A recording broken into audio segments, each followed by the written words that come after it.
बात करें कि परमात्मा है, उस परमात्मा के द्वारा दिया हुआ यह शरीर जिसे हम मानव कहते हैं, मानवीय जीवन को जी रहे हैं, तो किसी परमात्मा ने दिया।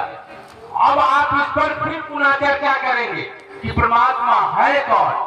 तो जिसने इस सृष्टि का उत्पत्ति किया उसे हम परमात्मा कहते हैं। वह सृष्टि के उत्पत्ति करता कौन है, जिसका नामकरण किया गया था, उसे परमात्मा भगवान, और उन्हीं को कहा जाता है शिव। जिस शिव की चर्चा करने के लिए हम बैठे हैं, अब आती है दूसरी बात कि परमात्मा है, शिव है, फिर आप गुरु की चर्चा क्यों करते हैं? जब भगवान है, परमात्मा है, तो फिर गुरु की चर्चा कैसे और क्यों? तो फिर आपको मैं बताना चाहूंगा शास्त्रों के माध्यम से। शास्त्र में ही वर्णित है, हमारे साहब ने इसको यह शास्त्र की बात है। मैं कहता हूं कि किसी भाई को अगर शंका हो कि शिव गुरु कार्य नहीं करते हैं, तो उनके शंका को मैं समाप्त करूंगा।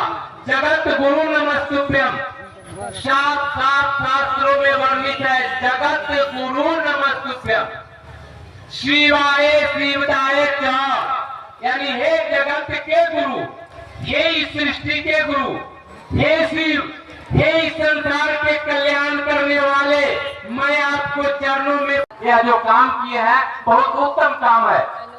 किसी का आप शादी विवाह ही करा देते हैं तो समाज में चर्चा होता है कि आप बहुत अच्छा काम किए हैं। इसी दौर में पार्वती कही महादेव से कि मानव की उत्पत्ति आपके इस सृष्टि के उत्पत्ति में सबसे उत्तम काम है। महादेव समझाए, यहाँ बिल्कुल सही है, तुम ठीक कहती हो कि मानव की उत्पत्ति हमारा सबसे उत्तम काम है। तो फिर पार्वती कहती है कि मानव की उत्पत्ति अगर उत्तम काम है, तो मैं एक रास्ते से गुजर रहा था, एक रास्ते से गुजरने के दौर में एक व्यक्ति को हमने देखा कि गाय के बछड़ा को पूरी तालाब में फेंक दिया। और वो अपना बनाना है, जैसे हम अपने परिवार में अपने बेटा को अपना कहते हैं, मकान को अपना कहते हैं, अपनी बेटी को अपना कहते हैं, प्रेम हमारा भाव का जब अपने